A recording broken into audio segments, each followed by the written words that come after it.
ಅನ್ನುವಂಥ ಮಾತು. ಯಾಕಂದ್ರೆ ಇಲ್ಲಿ ಏನಪ್ಪ ಅಂತಂದ್ರೆ ಗೊಗೋಯ್ ಅವರು ಹೇಳ್ತಾ ಇದ್ದಾರೆ, ನಮ್ಮ ಕಾಂಗ್ರೆಸ್ ನಾಯಕರು ಗೌರವ್ ಗೊಗೋಯ್, ಸಂವಿಧಾನವು ಪ್ರಜೆಗಳಿಗೆ ನೀಡಿರುವ ಮತದಾನದ ಹಕ್ಕನ್ನು ಆಯೋಗ ರಕ್ಷಿಸಬೇಕು. ನಾಗರಿಕರಿಗೆ ಮತದಾನ ಹಕ್ಕು ಕೊಟ್ಟದ್ದು ನಮ್ಮ ಸಂವಿಧಾನ, ಅದು ರಕ್ಷಣೆ ಮಾಡಬೇಕಾಗಿದ್ದು ನಮ್ಮ ಏನಪ್ಪ ಅಂತಂದ್ರೆ ಈ ಇಲೆಕ್ಷನ್ ಕಮಿಷನ್ ಜವಾಬ್ದಾರಿ. ಆದರೆ ಅದು ತನ್ನ ಹೊಣೆಗಾರಿಕೆಗಳನ್ನು ನುಂಚಿಕೊಳ್ಳುತ್ತಿದೆ.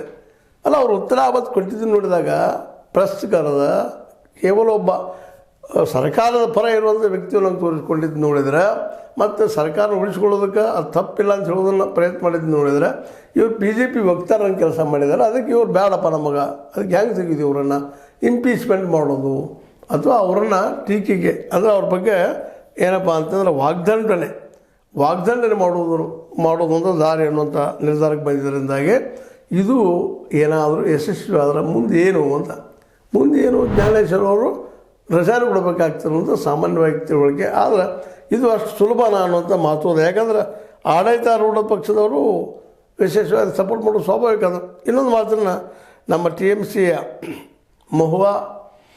ಮೊಹಿತ್ರಾ ಅವರು ಕಳೆದ ಲೋಕಸಭಾ ಚುನಾವಣೆಯ ಮತದಾರ ಪಟ್ಟಿಯಲ್ಲಿ ದೋಷಗಳು ಇದ್ದವು. ನೀವು ಅಂತೀರಿ ಇವತ್ತು, ಹೌದಪ್ಪ, ಕಳೆದ ಮತದಾರರ ಪಟ್ಟಿ